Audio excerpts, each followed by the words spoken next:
कसं करायचं आणि ते करत असताना कोणत्या 3 गोष्टी लक्षात ठेवायच्या हे आज आपण बघणार आहोत। काल पण आपण पाहिलेलं होतं, आलं लक्षात? तर मराठीचं वाक्य आहे मी कारने गेलो। मी कारने गेलो।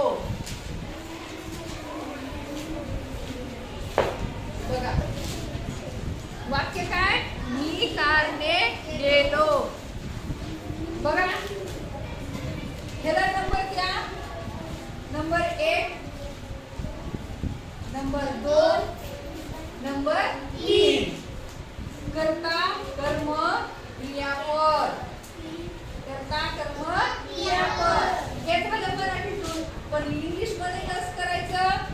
इंग्लिश मध्ये करताना क्रम लावायचा 1 3 2 या पद्धतीने क्रम लावायचा।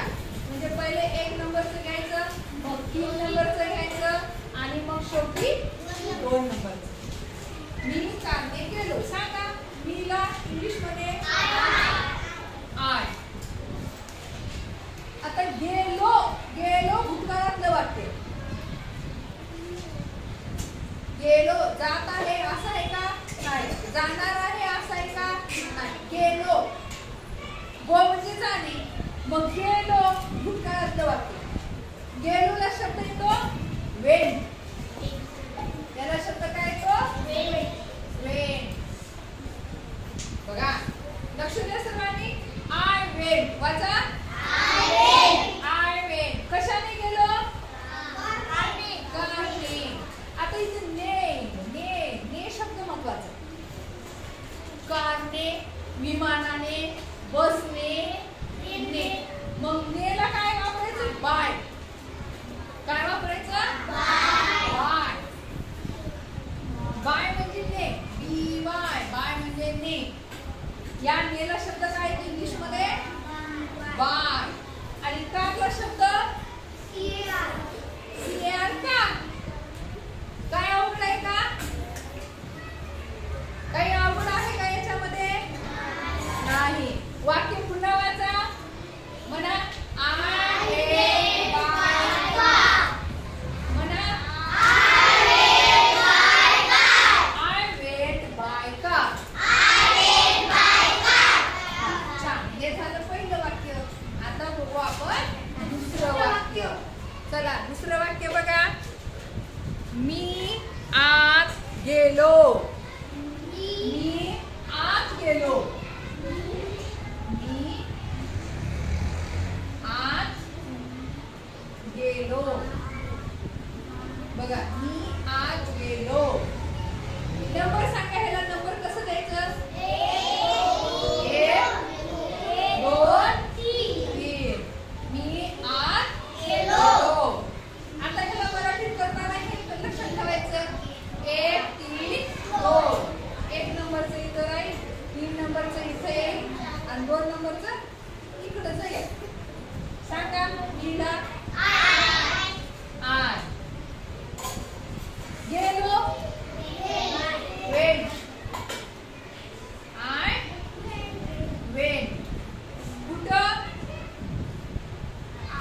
आत, इनसाइड, इनसाइड म्हणायचं। काय म्हणायचं?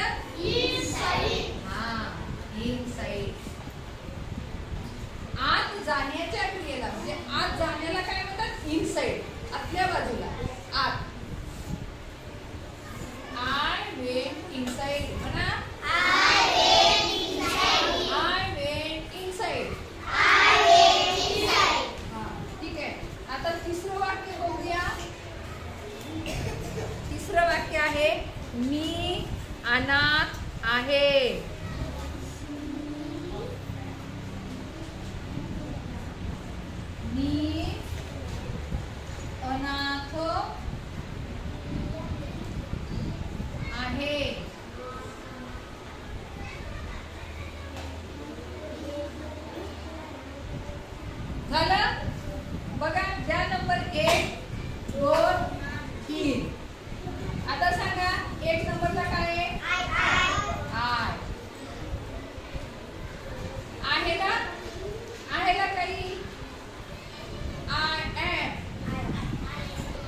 पहिलं अक्षर ओ आहे, मग काय लागेल?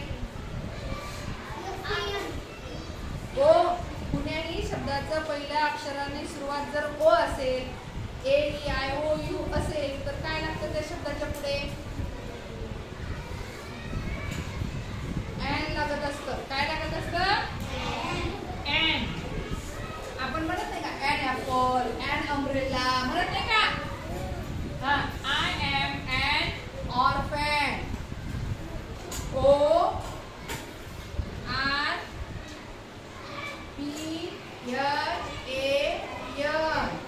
ऑर्फन म्हणजे अनाथ. I am an orphan. म्हणा सर्वांनी.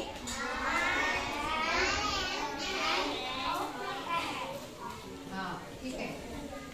चला पुढचं वाक्य, 4 नंबरचं वाक्य बघूया. पुढचं वाक्य आहे ती घरी गेली. काय वाक्य आहे? ती घरी गेली. हा, ती घरी गेली. ती घरी गेली. बघा, द्या नंबर 1, 2, 3. सांगा पहिला शब्द. हा, यशाची. शी म्हणजे ती गेली. मग झालं वेंट. बरोबर आहे. WENT went. गेली. ती गेली कुठं? घरी. सांगा. हाऊस. शी वेंट होम. होम चालता, हाऊस चालता. शी वेंट होम. कुठे गेली? घरी. शी वेंट होम. म्हणा. काय अवघड आहे का? नाही, एकदम सोपं. पुढचं वाक्य बघू. पुढचं वाक्य आहे ती आत्ताच निघाली. बघा, ती आत्ताच निघाली. हा, ती आत्ताच निघाली. हा, बघा, लक्ष द्या. द्या नंबर 1, 2, 3. सांगा. SHE शी. हा, निघाली.